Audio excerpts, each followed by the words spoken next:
Hello, Joy. Hi, Emin. How are you? I'm good. I'm very happy you're here. I'm happy I'm here too. Thank you for having me. You're welcome. So, Joy, a lot of people don't know maybe about you. Yes, I'm But still unknown. yeah, they don't know you're a med student. Yeah. Yeah, so tell me about this. A lot of people I know, Mhm. and even in even in TV shows and things like that, I Yeah. see a lot of med students who are like, we didn't choose this. This is not like our dream, Yeah. but we were encouraged to do To pursue it as a career because of our parents. or Yeah, society. this is same for you. No. Really. For me, it's been like a child. Like it's been my childhood dream or Mhm. fantasy, let's say. Hmm. But like at the same time, I've been hit by reality. How so? Going into medical school in a sense, you're a kid, you build up a certain ideal about it. Believe it's gonna be this way, it's gonna be that way. You're gonna save lives. You're gonna see patients on a daily basis. But obviously, once you actually go into the thing, you get hit by reality. That's not the case. So yeah, it was my few first years were kind of hard in figuring out بلي ماهيش وش كنت نستناها راح تكون. Can you Yeah. explain to me what is this harsh reality that you hit? The harsh reality is like let's say going into medical school لازم تكون une certaine prise en charge اللي لازم you have because you're gonna quote unquote save lives, or you're gonna have this sense of responsibility and everything, but not to drag the educational system or anything like that. You can drag it down. We've dragged it. We've You dragged dragged it it down. مع الخنصة, yeah. نشتغل مع خمسة مع all the guests. We trashed on it. غير ما تكسيش راسك. Well, Yeah. like it's not like the ideal educational system you would build for medical students, especially لهنا in Algeria, where it's mostly based on you memorizing stuff and not actually getting to have that one-on-one patient relationship, understanding the amount of responsibility you're having, the amount of effort you have to put into this, and you don't get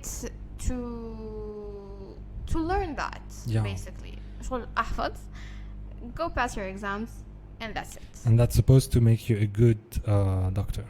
That's the thing, and at least to me, I actually had this conversation yesterday with a friend of mine, and he was like, for you, what is it what's the difference between being a good doctor and a bad doctor?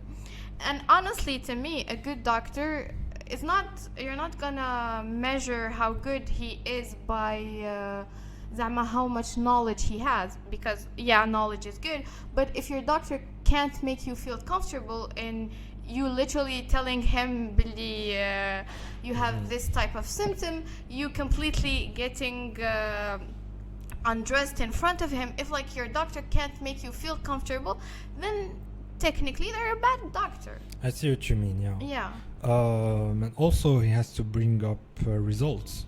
exactly. انت لو كنت عند طبيب وتقعد مريض and Yeah. you spend a lot of money on that doctor, that's also problematic, although it's not entirely on the hands of the doctors. Yeah. So And I think for you to get results, first of all, you have to كيما نقولوا تعرف تدير لو كيسيونير تاعك correctly.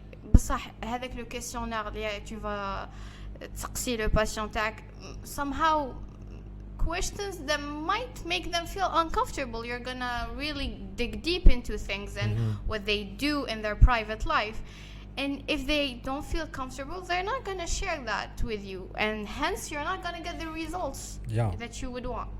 Yeah, one of the things that a lot of people say about doctors, which doesn't make them feel comfortable, which is people who don't speak very well French, and they Yeah. go to doctors who only speak French Yeah. for some reason, although they are Algerians. Yeah. So yeah, I see a bit of what you I mean. think the language there's always this language barrier to be honest. وداير نقراوها in في ديونتو في première année they tell you اذا لو باشيون تاعك يجي ويهدر غير بالدرجه وانت ما تهدرش بالدرجه ولا يهدر غير بالقبيليه وانت ما تهدرش بالقبيليه, you are bound by the law to bring someone that would translate like Yeah. بصح again you see بلي we fall into there's always that gap because let's say doctors don't make enough effort to actually communicate, so you don't really get to experience a good patient-doctor relationship. I see what you mean. And sometimes doctors are tough with their Yeah. patients. Like j'imagine a patient اللي عنده مرض السكر, his doctor would be like, why did you drink lemonade, etc. Yeah. Yes, but empathy is key. Like, what's life without Exactly. gases? I Yeah. mean, we can skip that part. So yeah, I get your point. Empathy, if you can't have empathy for your patients, and because they're really in a vulnerable position, they're like literally, whether they're experiencing mental illness or a physical manifestation of a certain illness, Mhm. they're in a very vulnerable position. شغل يجيك واحد اللي he's literally trusting you with his life, Yes. and all you could do is give them bad feedback in a sense, or make them feel more ashamed about that thing. Well, we should teach doctors or people in general, to be honest, is like to learn how to validate people's experiences and trying to help them get Yes. better. Well, oui, je comprends que c'est difficile de gérer ta maladie من هي, but we can together come up with a plan that would feel very safe to do and very sustainable in a sense. I see what you mean, yeah. And tell me, as a medical student, Yeah. personally as an engineer, I studied engineering in university, and most of what I know about engineering, Yeah. about my job, I learned it from the internet, from Indian guys on the internet. Is this the same for you or not? I don't want to say well, yeah, technically, yeah, because we مدونا les cours تاعنا, and yeah, I feel obliged to study the courses that I get باش ندي la note تاعي, but at the same time we كيما نقولوا c'est l'auto-formation. Literally, Yeah. I study on my own. I use like only English resources, and I do a lot of my own research because in a sense les leçons, les cours اللي مدوهمنا, they're very structured on passive learning. As I said before, تقرا تحفظ le cours, هذيك la partie تاع le cours راح تجيك sous forme de QCM ولا de croc ولا de questions ouvertes, and that's it. Yeah. So it doesn't teach you how to do research, it doesn't teach you how to critically think, like, and genre en médecine en général, you gotta build that sense of critical thinking because you're gonna gather information and try to come up with the disease, genre the diagnosis and the treatment plan. And if you can't actually learn that from school, then you gotta cover it on your own. I see what you mean, yeah. And how would you say that being able to speak and understand English helped you with your self learning? Yeah, definitely. Especially, I think it's something. I mean, in some- especially as Medical compared to French. Yeah, I think right now in this time that we're living in, English is the main information source in a sense, and like research is being done using English. Compared to French, ما كانش بزاف clinical research, ما كانش like there's c'est deux méthodes différentes. Like you see Billy, at least for medical studies, you see English, they focus on research بزاف, and they're always up to date.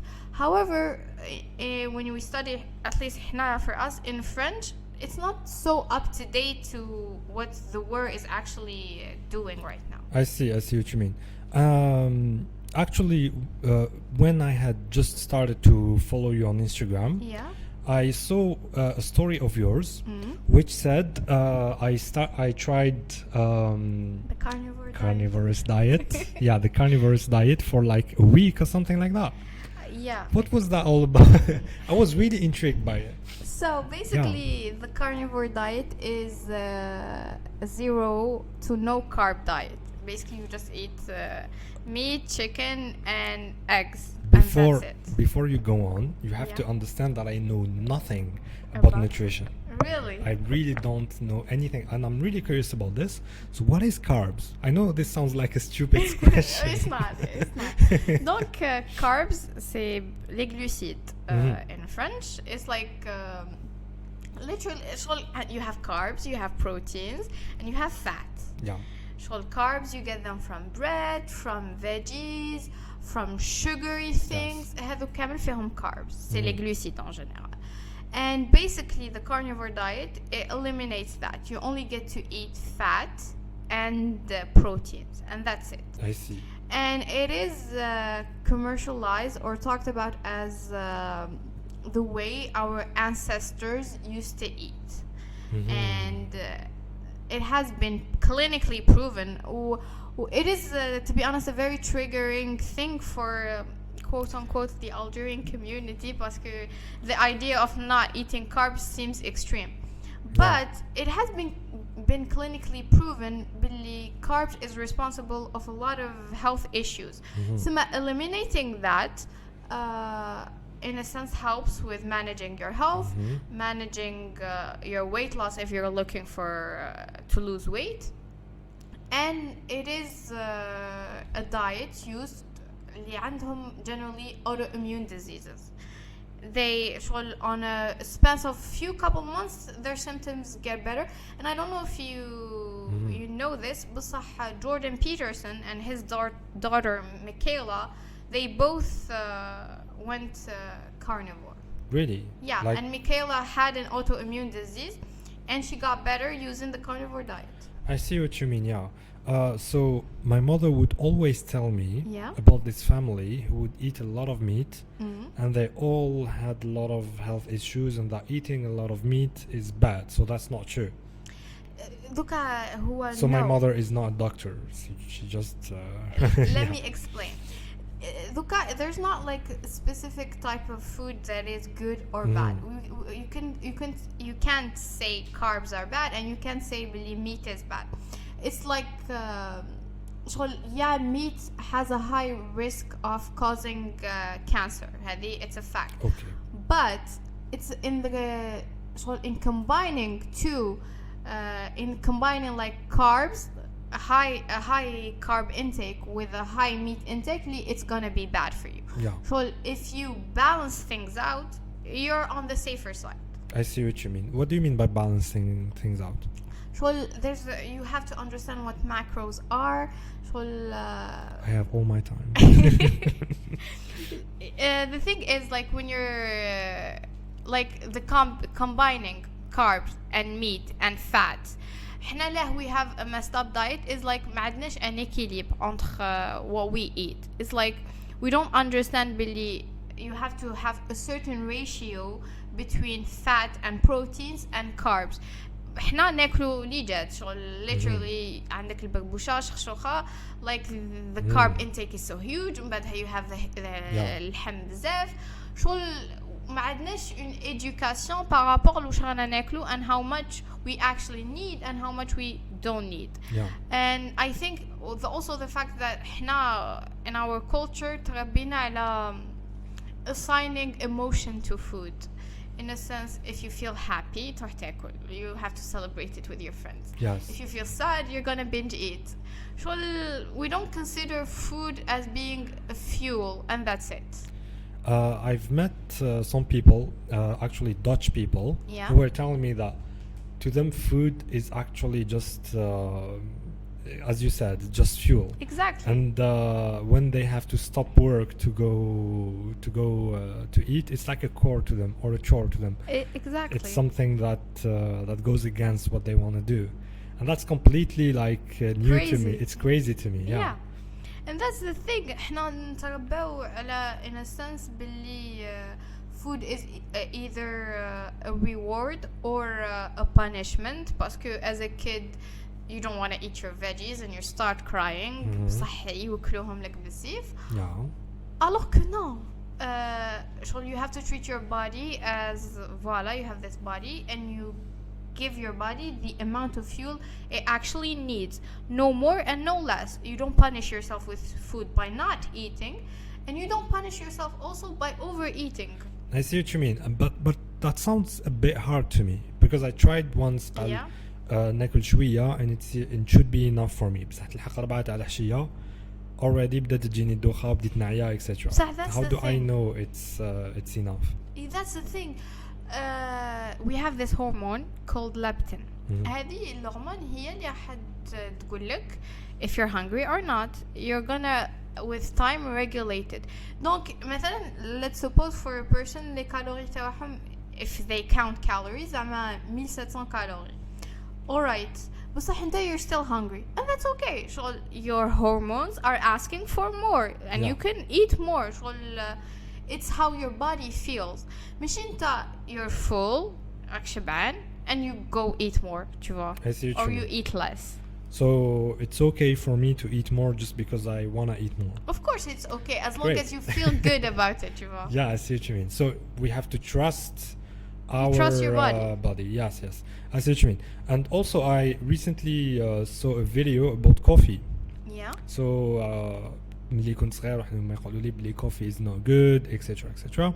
But then this video the guy was saying that people who stop drinking coffee, that's actually really risky for health.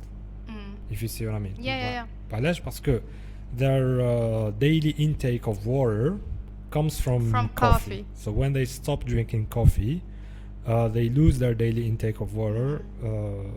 So what do you think about that? Is that true even?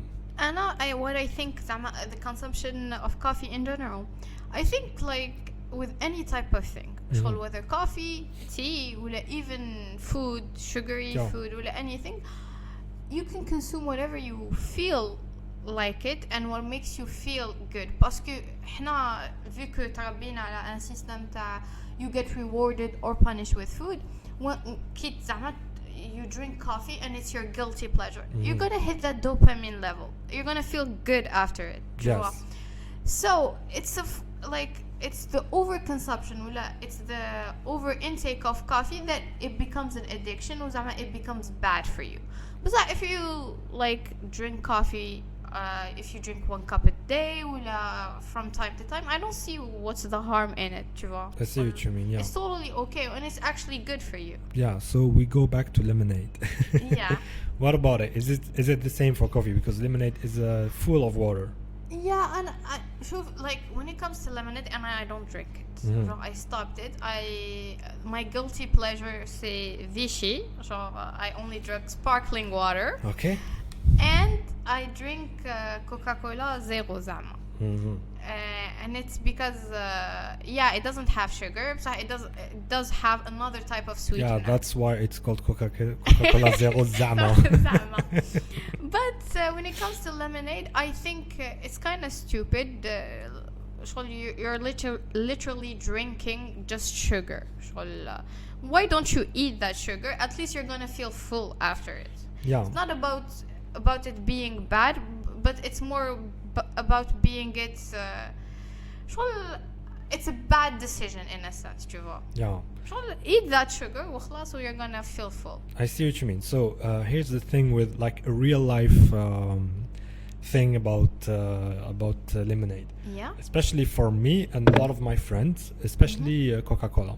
Yeah. So it's an addiction. It's an addiction, and you know what? The first cup of the day or the first cup when you're thirsty, etc. It feels so good. Amazing. It's so rewarding, and if you will, that reward is worth going outside and buying it. However, water alone is so unrewarding compared to that. That sometimes ممكن يكون عطشان even when I'm thirsty. I'd rather like sit whatever I am, keep working or keep resting or whatever, and I think I'll drink water later. So maybe in a sense, Coca-Cola, thanks to Coca-Cola, we're Yeah. drinking more water. So should I still stop drinking Coca-Cola? Yeah, you should, because it installs in you, as we said, like the dopamine spikes, because as you said, you do consider it as a reward. اسمع. Yeah. You feel happy when you drink it. It's not necessarily a bad thing that you do, but the fact that you prefer drinking Coke over water is not healthy, because you're drinking sugar with it, and sugar spikes insulin, and you're just doing all of this other trouble for your body that you can literally have another form of reward that doesn't have to be this. You can train yourself into having another guilty pleasure. Yeah. At least, like, you can switch to Coca-Cola Zero. I tried. It's not that good. Well, with time, تولي 12, like. Yeah, لازم تعرفها. I'm not like saying that I'm the healthiest person out there. Not at all. Before I used to drink 2 liters de Coca a day. I'm Like, good. I literally. drink less than 1 liter a day.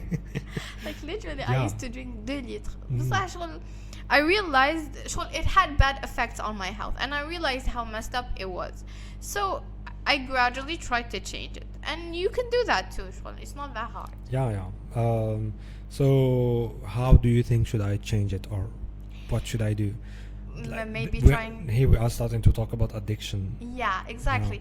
Maybe like trying to. Addiction is addiction. بصح كاين, let's say, something that are not labeled as addiction by society norms, like kima working out can be a form of addiction to certain people. Maybe trying to replace this behavior with another type of behavior, like maybe switching, as I said, to Coca-Cola Zero, and gradually stopping that also. Yeah, that's a very sad life, as I see it from. Yeah. It's not. I mean, it depends. It depends on how you see things, I guess. Yeah, and I've always considered addictions, or at least bad addictions, as being replacements for other things that we need and we don't have. Could you elaborate? كيفاش? Okay. For example, video games. Yeah. Yeah, video games have been known to be really, really addictive. Yeah. Right. And some video games have been designed to be addictive. Why? Because they reward or they fulfill some of the psychological needs that we have. Yeah. Take, for example, why are video games addictive to young men? So in our societies today, a lot of young men, people don't ask a lot from these people. Right. So he's like 20, 25 years old. He doesn't have a job, and his parents aren't like, yeah, we need you to work. Yeah. And they're not like, we need you to bring money to the table. And even his girlfriend is okay with that. Yeah, See what I mean? yeah. And he doesn't actually see any need to do any kind of effort outside of I see. yeah. So he builds an imaginary life in the video game where he. Yeah, because work gives us this feeling of fulfillment, feeling of achievement, feeling of people respecting us for what we do, for how good we are at what we do, etc. And when we don't have that, we start getting better and better at video games, and there's like a community online that really thinks highly of us, etc. And we start living in so video games, they are challenging like real life is challenging. They're challenging the same way a professional career would be challenging, and they reward us a bit of the same way a professional career would reward us with money, satisfaction, with numbers, right? So the score, etc. So this is what you get 1,000 points, you get 10,000 points instead of a salary. So addictions usually are a replacement for something that we need, and I think it could be a replacement or a coping mechanism. How so? Well, let's say you bottle up a certain type of emotions, and I'm gonna always use like eating as an example for now. Right. let's say you bottle up emotions and you don't process a traumatic event that you experienced, and how that traumatic event is going to manifest itself because you actually didn't take the time to process it yourself, or at least to see someone who would help you do that. You might start binge eating, you might start having body image issues, you might have like eating disorders, and or another example, for people that might have been molested as children, they, if that traumatic event is not processed as when they were young, or at least when they feel ready to, and they in a sense try to not deal with it, they're gonna have body image issues. They're gonna feel it's their fault, it's their body that caused the abuser to touch them or to molest them in a certain way. So yeah, it can also be, addiction can also be a coping mechanism. Yeah, and so for example, these people who have been molested, what would they be addicted to? Like if you have body image issues, you would either experience eating disorders by not eating, which is addiction, like literally trying to vomit yourself, or binge eating, having des crises where you literally could go tackle everything and anything in front of you. That's a type of addiction. So since we're talking about addictions and coping mechanisms, I have been waiting to talk about this with a med student for like a few weeks now. Because so I've been educated about drugs. Let's talk about drugs. Oh, okay. I've been educated about drugs the same way my parents have been educated about drugs. They're bad, they're really, really bad, and they shouldn't exist. You're gonna challenge my ideas, okay? And so first of all, what do you think about drugs? And when I say drugs, I don't mean coffee, I mean like cocaine, heroin, etc. I know what you mean. Honestly, as I said, anything can become an addiction, and anything can become a coping mechanism.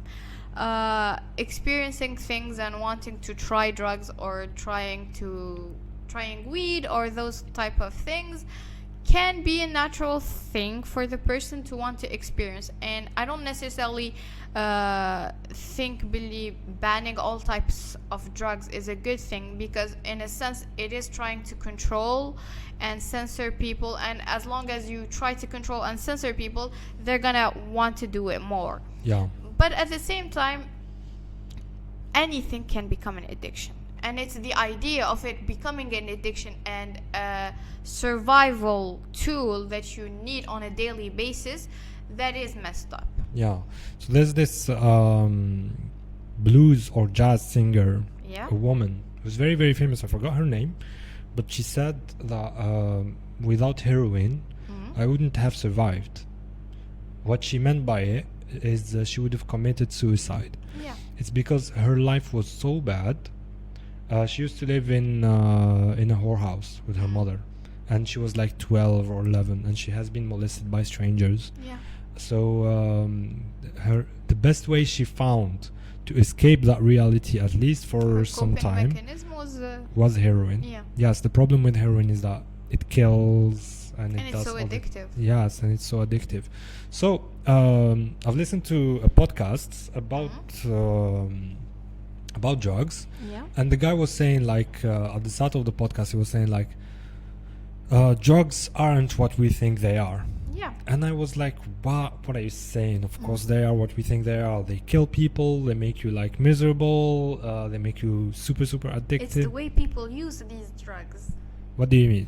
It's, as I said, it's like you becoming addicted and trying to reach that level of you can't sustain your life without drugs, and each time you feel the need لازم تزيد في la dose and all that jazz, that ends up being messed up and ruining your life. It's not the actual drug, tu vois. I see what you mean, I think even your life, if you are doing drugs and if you are getting addicted to drugs, your life is already messed up before you have even started drugs. Yeah, of course. Yes, and there isn't a lot of things to do about it.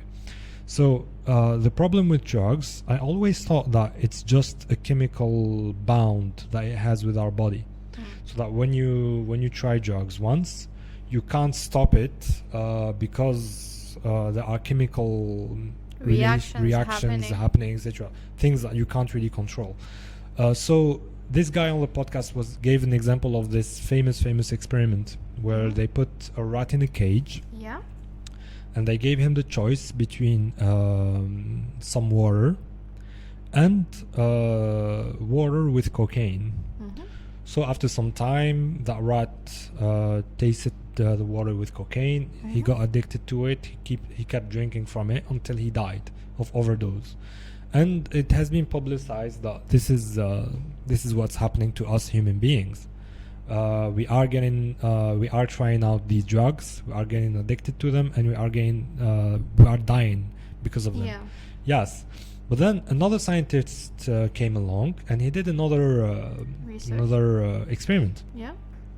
So instead of putting a rat in a cage alone, he built a rat park, if you will, like a rat paradise, where rats could have fun together. They would have good social lives. They would have where this is going. Yes, so they would have food. They would have everything they would need. Exactly. And they would have the choice between water and drugged water, like cocaine water. Yeah. So if any rat ever took any sip from that drug water. So none of the rats were addicted to cocaine, and they actually didn't like it. They preferred normal water. That's the thing. As I said, like any type of addiction becomes a coping mechanism of something that you're experiencing in your life, whether it's unprocessed trauma or a bad life conditioning. Like, you're just gonna use something to numb that feeling or to numb the pain, the pain or the experience you're having. Absolutely. So, as you said, like if someone is quote unquote having a healthy, manageable life, they wouldn't even think about having an addiction. Absolutely, yeah. So they actually tried something in Switzerland in 2003. They had like a heroin epidemic. Which means that like 30% of people were addicted to, imagine 30% of all of the people, population, yes, were addicted in Switzerland, were addicted to heroin. And there was a lot of crimes in the street from people who tried to sell heroin or buy heroin because it was so expensive. Of course it was illegal, and women were prostituting themselves in order to be able to buy heroin. And even men were doing that. And lots of people were selling their goods, like their houses, their cars, etc., to be able to afford shots of heroin. And then this first female president of Switzerland, back in 2003, she proposed to actually legalize heroin. And people were like, no, that's impossible. It would be, it's crazy. It's going to be chaos, etc. And she said, look, it's already chaos right now. Like, we have gangs selling and buying drugs here in our country. There's a lot of money that is moving in this business without us knowing, and a lot of people are being killed because of it. So what they did is they allowed people to have 2 free shots a day in clinical places with the monitoring of a nurse. So if you are addicted to heroin, you can go to a clinic, you would have your shot, yes, and your nurse wouldn't give you more than what you would need. And at the same time, you can have for free 2 doses of heroin, which is crazy because at that time heroin used to cost as much as a smartphone today, like 1 shot. See what you mean? See what I mean? Yes. So as soon as they did that, Their addiction rate started falling. so before that happened, Yeah. there was no point anymore in selling drugs in the street. Yeah. So crime fell by 50%. There was no point for people to prostitute themselves. So Because they were getting what they needed. absolutely, yeah. So prostitution also fell with by like 90% or something. And people were like, okay, before I go to work, I'm gonna get my shot of heroin, enjoy that, and then at 7, and then at 9, I'm going to be at work. Yeah. So this is what they used to do. And people who were addicted to heroin, as opposed to in America, where if you are addicted with heroin, يدوا لك casier judiciaire, Yeah. تدخل الحبس, and they punish you, Exactly. and which leads you to, like, you become that rat in a cage. Exactly. Yes. So in Switzerland, they would be having like شتي وش عندنا احنا لونساج ولانام, where they would help you find a job. They would pay for Your housing, your... Yes, the government would pay for half your salary. And عندنا تاني لونساج, where the government would take risks with you by investing in your business, etc. So they did the same with any heroin addict that was in Switzerland. If you're a heroin addict, we would أرواح نتهلاو فيك, وش تحق, we would build you a business, Yeah. etc. And when this guy was talking, the guy who was talking on that podcast, when he visited Switzerland in 2003, so 10 years later, of all the people that started in that clinic taking heroin, and there were like a lot of people, only 3 kept taking heroin there. So when he asked the nurse, where are all these people? She's like, what do you mean? Of course, they're having kids, they're having lives, and they're having jobs. They have no time for heroin anymore. Exactly. Yeah. I think as it goes back to the idea, the more you try to control something and say that you can't do it and you can't have it, the more people would want to try it and experience it, because limitation creates desire. And that's it. Yeah.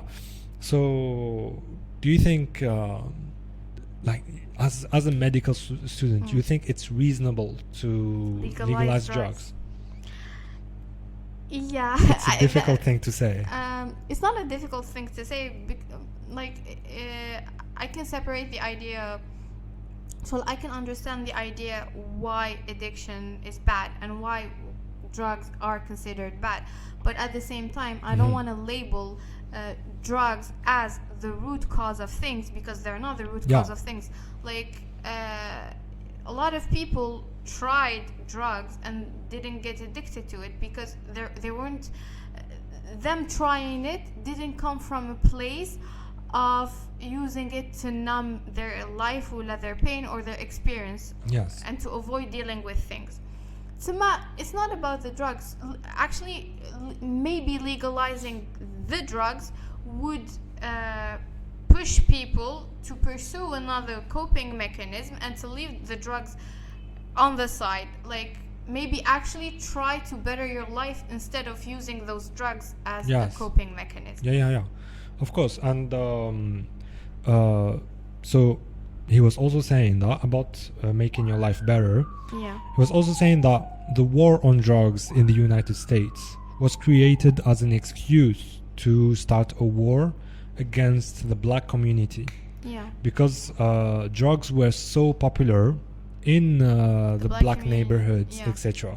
So instead of fighting drugs, they started fighting black people. Yes. And in Algeria, instead of fighting drugs, start fighting poverty. Like fight... Exactly. It's like when it comes to black people in the United States and the quote-unquote war against drugs and everything, I think like the idea of conditioning a person. If you condition a person, شغل كيما أنت لو كان نحطك in a society that tells you this is right and this is wrong, you're gonna grow up thinking that way. It's the same thing. If you condition black people in a sense to experience drugs, that's the only experience they're gonna have. It's not the fact they are drug addict, but it's the fact that you conditioned them to be like that. As you said, Kima, in Switzerland, they try to get them out of that addiction. But you see, kind of in the United States, they're okay with the idea of their communities being that way. So the government doesn't even bother trying to get them out of that position. Yes. Instead of trying to do that, they punish them. Exactly. So they make them more miserable. Exactly. It's conditioning the person to live that lifestyle that you're saying is wrong. Yeah, I see what you mean. So I was gonna say something about drugs. Yes, Switzerland. So they used to fight drug lords and drug gangs, etc., in Switzerland before 2003. Yeah. And the money spent on the police, the army, etc., that were fighting the drug market, instead they spent it on making people less poor. Right. Yeah. They spent it in investments on people, especially on drug addicts, and it actually eliminated the problem of drugs in Switzerland. Yes. Yeah. And the money that they spent on investing in these poor people is actually less than the money spent on the war on drugs. Right. So That's crazy. yeah, it is crazy. A lot of things. We have been conditioned to think certain ways. Exactly. Like especially about drugs. Like all my life I thought it was very, very, very bad. Very What's bad. up with California? They're legalizing Yeah. weed. And the first time I heard that in you call it Deutschland. Yeah. Yes. In Amsterdam, weed is actually legal. I thought that was completely crazy, but it's not that crazy. It's not crazy. And as you said, instead of investing actually in people, you invest in the idea of it kind of même the person that they're having this issue with drugs. Yeah. You're telling them, I don't trust you enough as a human being to better your life. So what I'm trying to do, I'm gonna take that away from you. Like, I know best. Like, I see no, what you mean, you yeah. have to show you actually trust them. You actually can provide all the necessary means for them to better their life. And if you actually do that, no one is gonna be like, oh no, I actually still wanna live this lifestyle and I don't wanna better my life. Because ما كانش واحد اللي راح تمد له لو شوا وما راح يقول لك وي أحب a better life. Absolutely, yeah. So I think the best way.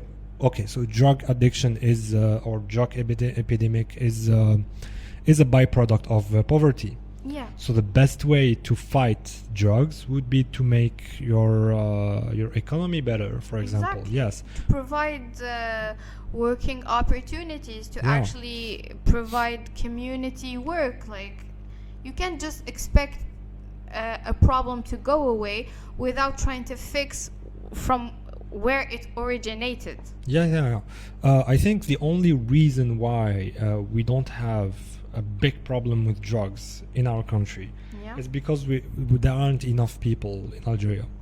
Like 30 million Algerians isn't that much when you compare it to Mexico, when you compare it to South America, when you compare it to the United States. But it's still a huge thing. Like, it is. Just if you, even with this small number, like not take an example to my own neighborhood. Like my own neighborhood is very well known to be in Msila or Algiers? In Algiers. Okay.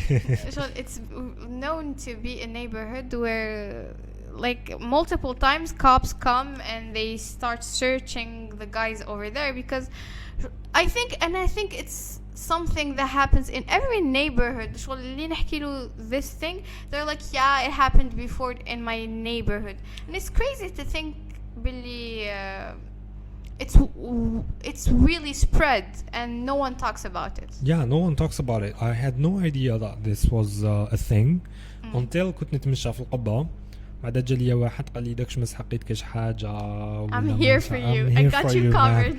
and I was like, who are you? Do and I then even know you? I really didn't understand until some other guy came to him and he was like, نسحق هذيك العفسه هكذا هكذا قال له جيبها لي سيل توبلي قال له ما عنديش قالوا لنا دوك كيفاش ندير وكيف دوك نجوز الليله وهكذا هكذا. So yeah, so I'm very satisfied because I was afraid what was said on that podcast, because I was completely convinced by that podcast. I was afraid that a med student would disagree with me. So well, probably med students, some med student would, but I don't think it's very common. Like, if you could like really try and understand the concept itself without being triggered by the idea, because I think what's triggering is the fact saying, oh, this could happen, tu vois. Yeah. So yeah, just like keeping an open mind to things is what we all should do, regardless if a med student or not. Yeah, since you mentioned the word triggering, let's talk a bit about social media. Yeah, sure. Yeah. Sure. What do you want to talk about? So you're on Twitter. Yeah. You are new on Twitter. Yeah.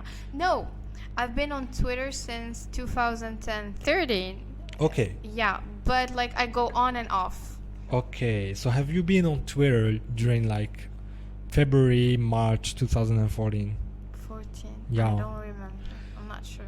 Well, that What was happened? like the best Really? era of Twitter. Algerian Twitter. Okay. The best era, because Why? we were going to Ahda Rabi'a and people were started saying their mind sarcastically about the thing. Yeah. And it was full of super sarcastic, super funny tweets. A lot of people whom I knew on Twitter, Algerian people, came from that era. Yes.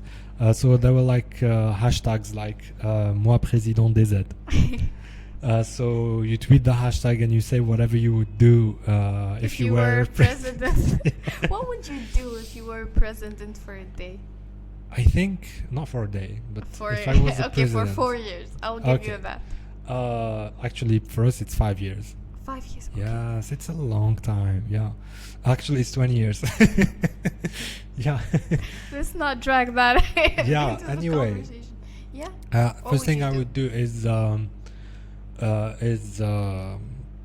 make the acquirement of visa Easier. for other people, for people who live abroad, or from people who other want to than visit Algeria. They should have it like super easily.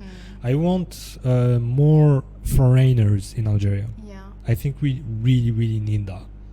Yeah, because first of all, foreigners would bring their money, and also foreigners would bring a lot of different cultures. Cultural exchange. Yeah. Yes, so we would have like a cultural meltdown in Algeria, and I think that would be great.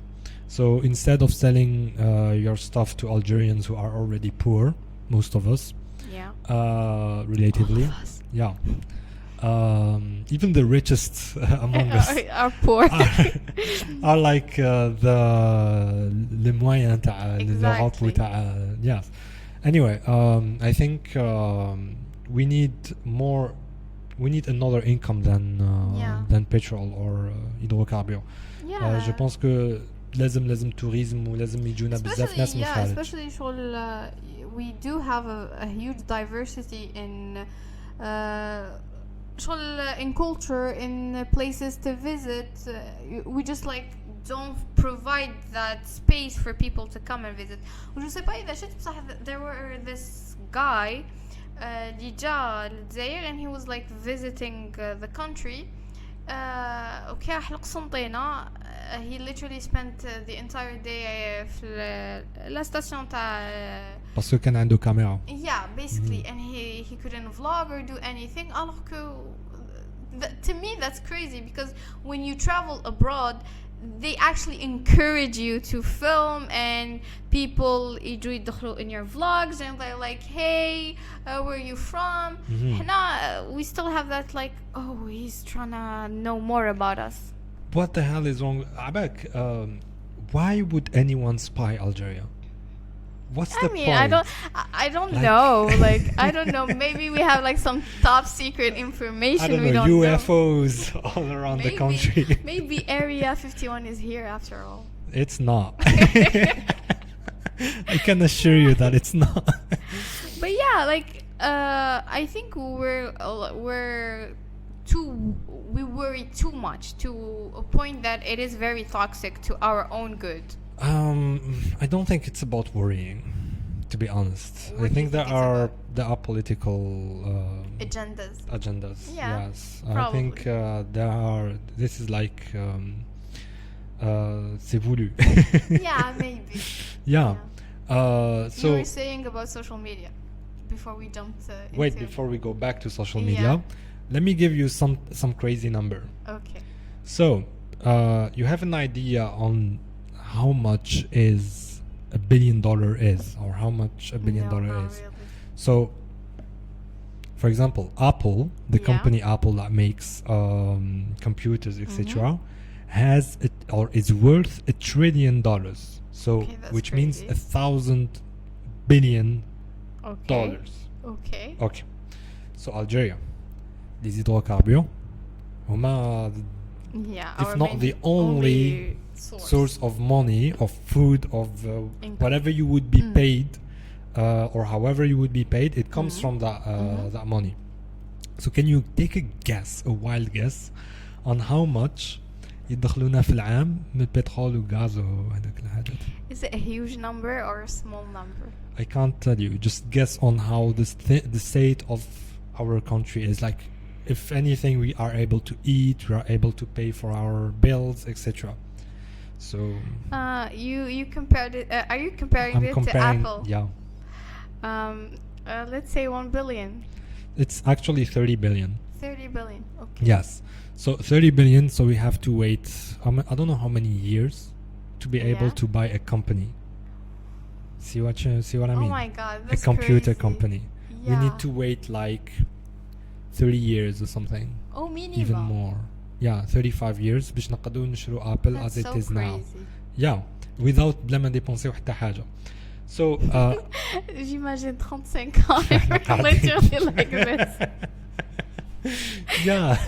That's crazy. And I'm gonna compare it to other things. Yeah. So there's this beach in before we go to the beach. فرنسا elle exporte الحليب. Uh-huh. الحليب les rentrées تاع الحليب c'est 60 milliards de dollars. So double what we have just from milk. Milk. Just cows. See what I mean? Well, cows are living a better life. Yeah, and they're my making more money than us. Also, there's this beach which is the size of Canadian Fidzair. Uh-huh. It's a beach in Spain which is called Benidorm. $90 billion. Worth. $90 Oh my billion. God. So just the beach That's compared to triple. the Oh my whole God. Algeria. One beach. See what I mean? So we're doing something wrong. And I think if I were It's not everything. yeah, if I were president, the first thing I would do is try to let my country make more money using tourism, and also help this money go directly to the people, so it Yeah. doesn't have to go through companies. Exactly. and I things think like the that. Yeah. issue we have, in a sense, is the idea that all sectors have been controlled or monopolized by The government. the government. Yes, Basically. and- So you don't promote Yes. other things. Yes, and it's very, very hard to export your product. Yeah. It's very hard to import your the money that you make outside of Algeria to Algeria. It's like extremely hard. So not illegal, but so ridiculously hard that it's not worth it. Yeah. So yeah, what would you do if you were president? You're like, Oh, give me all the freedom I can. Yeah. I think I agree with you with the idea of giving, in a sense, the power to the people to decide and to invest in their project. Okay, I would actually start باتصالات الجزائر. Literally. I would open more. I would let more Fire companies. them. All of them. I would let more companies exist, more Yeah. options, more offers. Like that's what I would yeah, do. in 2006 there were many internet companies. Really? And they were trying to bring the fight to Algérie Télécom. So Yeah. دخلوا Bye رقم bye. and they were like c'est interdit d'avoir Yeah. yeah, so بقات غير Algérie Télécom بقى غير انترنت فريمون عيانه حتى ل 2000. What kills me the most, and it's something I talked about with a friend the other day. شغل, they say خياركم الأفضل, but you're literally the only one. Like no other choice, guys. literally. Yes, It's crazy. totally. What else would you do? I would be like a cool president. I would like Talk to the people, yeah, go to and the post beach. memes. I would literally make myself a meme. Yeah, That would be interesting. so you'd be I like don't know. Trump. Yeah, maybe. Yeah. Maybe. Who knows?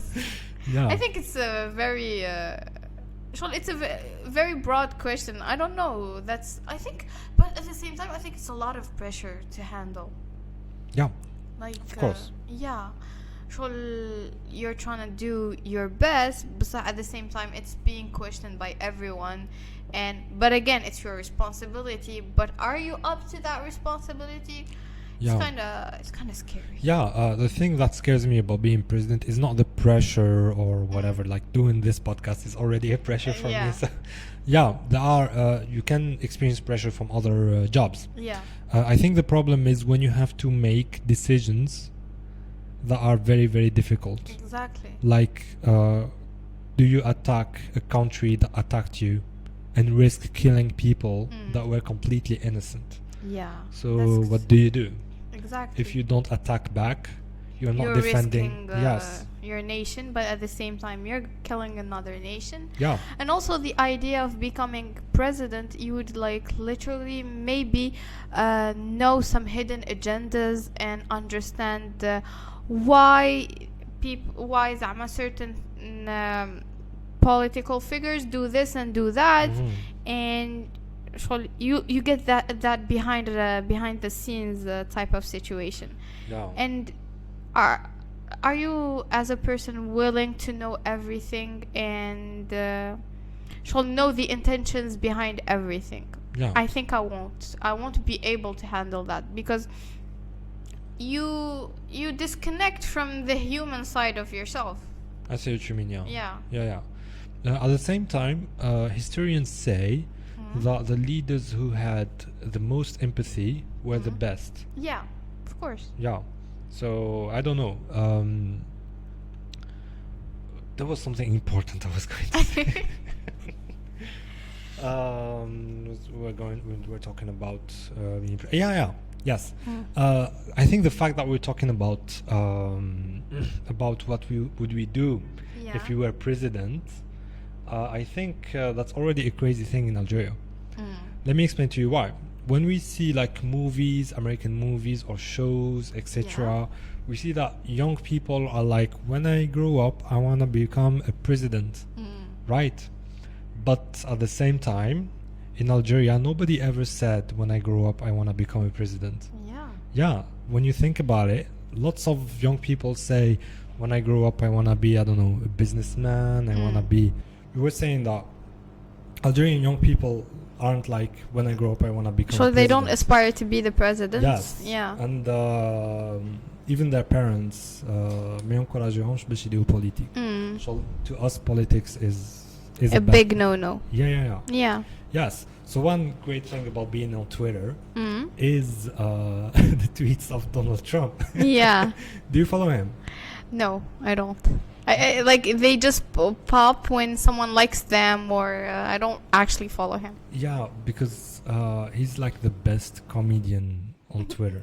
And he's not even trying to be. Yeah. That's the funny part about it. He's not even trying. And like, so recently he tweeted something. Yeah? What did he say? So there was this podcast with Joe Rogan and Mike Tyson. Yeah? And Mike Tyson was saying, Billy, when he beats the hell out of people in boxing matches, he has an orgasmic feeling Yeah. about beating people up. and Trump Said- retweeted that, and he was Yeah. like, "I agree completely." And what the hell is wrong with you? You're the president of the world. The free world. Oh Yeah, my God. you're not supposed to say that. Yeah, Is so- he saying he likes beating people? you're not a boxer or something. Yeah, that's the thing. Like, Yeah. ooh, that escalated quickly. Yeah. So it's really a crazy thing that the president of the United States has Twitter, and also like parfois يتبع الناس بقلبه شغل some of his followers يديرون جوا يبدا يتويتيهم يقول لهم ها. Really? It's like a teenager on Twitter. I think well, it's a good thing Mhm. and a bad thing at the same time. It's a bad thing about a good thing. Yeah, like in a sense, so كاينة une limite à dire like okay, it is good to be relatable and to show people you do Yeah. normal activities and you see shows that they see and you're a normal human being, like they wouldn't feel so disconnected from who you are as a person. Yeah. But at the same time, you being literally the president of the free world, you should filter yourself to a certain degree. You should Yeah. stop being a teenager. Exactly. Yeah. And what are the other tweets? Anyway, I think it's completely great. Who do you have like other accounts that you follow? Twitter isn't very popular in Algeria, is it? Yeah, I think the concept, شغل بدأ يجي the concept of Twitter, Mhm. and I've seen like even people trying to start cancel campaigns on Twitter, trying to Yeah. cancel people, and that's a whole other discussion, to be honest. But yeah, on Twitter, I usually follow most of the time like either my friends or some celebrities, foreigners that I like. Yeah, you know what's funny about the cancel culture Yeah. in Algeria? Is that already everyone is cancelled. That's the thing. ما تنواش man, but you're already We should cancelled. يتكنسلي في الحالة. Literally. Like really, how do you call them? Content creators, they have even, I don't know, sometimes less than 1,000 views, the most Yeah. popular of them. And people who have jobs يخلصوا قريب والو anyway. Yeah. And people don't have jobs anyway. Because the cancel culture in the United States, people who used to make a lot of money and who used to be very, very influential stopped being that. They lost their jobs or whatever because of the canceling culture of Twitter. I know this very popular YouTube channel, French YouTube channel. They tried to cancel him. The problem is the cancel culture isn't as spread in France as it is in the USA. So all it took him was him apologizing. Not even apologizing. He said, "I don't apologize. What I said was completely reasonable." What he said on Twitter, and he said some really bad things about the cancel culture and how it ruined people's lives, etc. And that was it. And he's still very popular, so it didn't affect him. I think when it comes to cancel culture itself, I could understand where it stems from. Zama holding someone accountable to what they do and what they say. But at the same time, it sells the idea, at least for me, from let's say a psychological point of view, it sells the idea that you are an outcast and you should never disagree on what the majority says, and if you disagree on what the majority says, you're considered as this bad person. Yeah. So it kind of promotes the idea of creating a disconnection between people. It's like you on your side and me on my side, and we're gonna fight till death. Alors que non, the entire point of human experience is basically to connect and to try to understand the different perspectives that we all have. Yeah. And don't hate people Yeah, in a sense, just because he disagrees with you. Exactly. Surtout like so you can hold people accountable and still not cancel them. I see what you mean. I think if someone did something wrong, Yeah.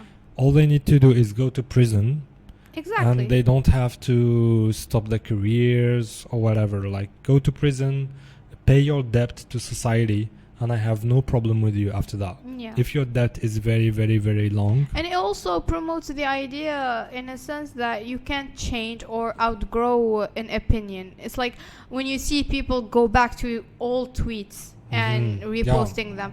What if the person actually changed through time?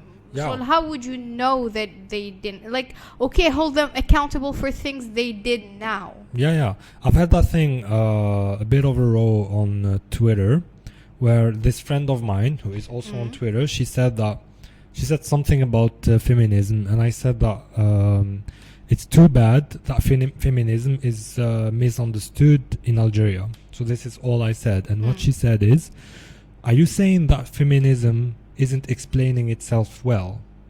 Yeah. And I was like, no, not at all. It's just that we need to explain what it's all Actually about better. yeah. Yes. And a lot of her followers and friends, etc., started bringing up all tweets that I tweeted like in 2013, etc. So they tried to cancel you. Yeah, I don't know what there is to cancel anyway. and like they started bringing up tweets that are completely out of context. Yeah. So yeah. What about Instagram? So what do you do on Instagram? Allah, that's a very interesting question, to be honest. Instagram is like the main social account I use. I just basically share pictures like a lot of people, and whenever I post a new podcast episode, that's where I'm gonna announce it. And I also like do share lifestyle kind of things, and I talk about as I said, like all different types of diets and mental health and all that jazz. I see what you mean, yeah. And so wait, you talk about mental health, about diets, etc. Yeah. So you're trying to influence the lives of people to the better thanks to Instagram. I think that's saying I try to influence people to better their life. That's an overstatement. I just share my own journey at trying to better myself, and if people find it interesting, Allahumma barik, like okay, do you? But I wouldn't go to an extreme and saying I know what's best for people, because we all live different lives. Yeah, I've had some totally messed up friends who were like, I want to become an influencer. I was like, what? Are you sure? That's the thing. The word itself is very misleading. Like, we all influence people to a certain degree. And now when I see someone's story, and I know when people see my story, they're influenced by the ideas that I have, whether in a good or a bad context, they are influenced. But saying you want to become an influencer, for me, it kind of stems, here to be honest, everyone who's using social media and trying to create content, it stems from a selfish perspective, because it makes you feel good about yourself, creating content and doing this and that. Yeah. So like, you do look at me. Look at me. Look at us. Yeah. Like, so you're doing it for yourself mostly, and to actually say that you want to influence people, that's a big word, because it's a huge responsibility. You don't know what type of influence you're gonna have. It is, yeah. But at the same time, just sharing your opinion, you kind of influence people. Exactly. Yeah. When I was way younger than I am now, I used to try to influence people on Twitter with my tweets, and it was a big failure, of course. And I'm happy it was a failure, because a lot of I changed my mind on a lot of things. Yes. So like I'm a completely different person. So thank God nobody listened to me. I think like the word influencer right now is basically in other countries it's considered as a job. It is a job. Now luckily we still don't actually get paid out of it. We're not at that level yet. Yeah. We're like in 2012. maybe. Yeah, Yeah. probably. And بصح, I was gonna say something. That's the thing about podcasts. Yeah. What was I gonna say? Yeah, the word influence itself. You're gonna influence people regardless. And you actually, when you stop trying to influence them, is when you're actually are going to at least be authentic with your ideas. And I think that's what is important. كما قلت, sharing your opinions and sharing your ideas authentically. You're not filtering yourself. What you post is what you believe in. Yeah. And to me, that's what's being a true influencer in a sense is. Yeah. So at least being able to create that bond where you're authentic with your following and they can actually see that. I see what you mean. Yeah. I think a lot of people say that social media, especially Twitter, Twitter has received a lot of bad publicity in the last few years. A lot of people say like نكره les réseaux sociaux. But I think they are great tools to connect people. Yeah.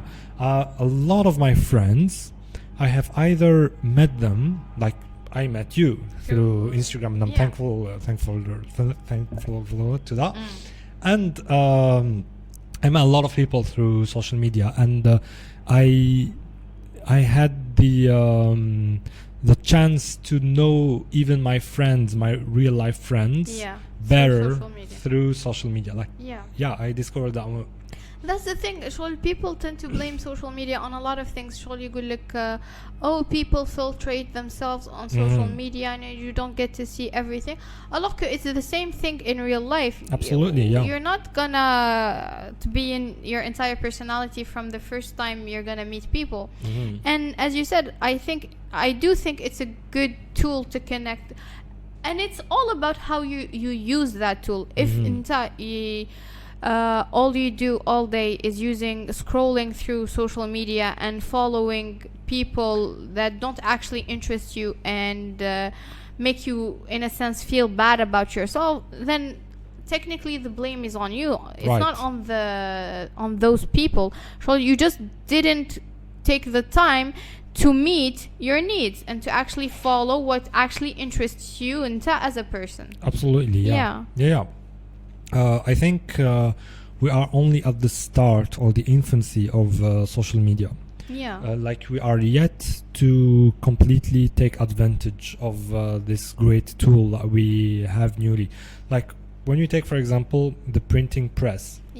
It's an obvious thing to us today. تمبريمي جورنال الناس كم يقراو النيوز مع صباح etc. like normal. بصح the gap between inventing the printed press and the printing machine was 200 years. Whoa. See what I mean? معناتها كانوا قادرين يبداو newspapers 200 years in advance, but nobody really thought of that. And nobody imagined reading the news on newspapers every morning, etc.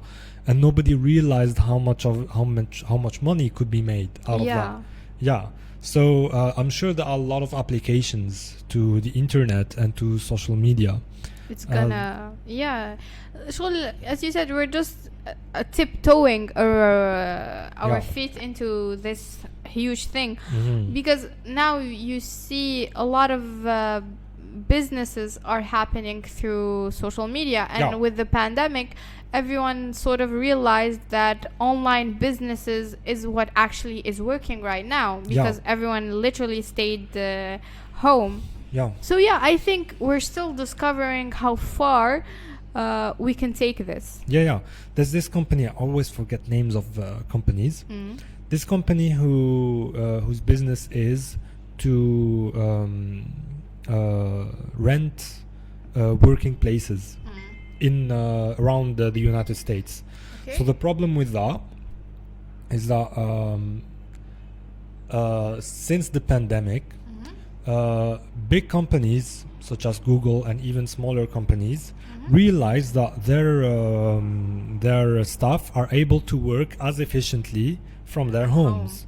Right. So they don't need, so during the pandemic, they didn't need to pay for offices. They didn't need Co-working to. Yes, spaces, they yeah. didn't need to pay for working spaces, etc. And at the same time, they were as efficient and they made money and they were productive, etc. So this company who is renting offices is actually going out of business. Yeah. Right. So we are discovering a new application to the internet, which is Exactly. work from your home or wherever you wanna work. Exactly. Just work. Right. Other applications is podcasts. Yeah. Right. You are a podcaster too. So we are finally able to have shows that like You get the freedom of doing it yourself, picking the topics that you actually like. censor yourself as much as you want. Exactly. Filtrate yourself as much as you want, or unfiltrate yourself as much as you want. So yeah, if it were on another like on TV or on radio station, you wouldn't get so much creative freedom. Absolutely, you yes. Get to do that. So the thing is, with every country out there, anyone is able to broadcast a radio show, right? Exactly. On FM waves or AM waves, etc. In Algeria, it's not. It's actually illegal. If you do that, they're going to arrest you. Really? Yeah. And they didn't actually make it illegal on the internet because they weren't. Maybe they didn't actually realize it was possible. So. Ooh, are we gonna be doing something illegal? I don't think so. I don't think it's hope going so. to be that. I hope not. Anyway. Oh my God. But we are doing something that is illegal on AM and FM, but it's not illegal on the internet, right? So we are finally able to talk to each other through shows and to share our ideas to shows, etc., which is something like completely New to us. new to Algeria. Yeah. Right. So what inspired you, or why did you start a podcast? And yeah. That's a very interesting question. Like starting the whole podcast was something I always wanted to do. Like I always, since I was basically in high school, I always wanted to do social media.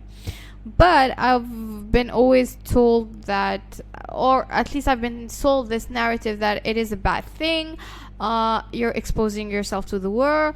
It's so risky, and like this sort of fear of self-expressing your ideas, or at least sharing what you think, what you do, what you actually enjoy online seemed so scary.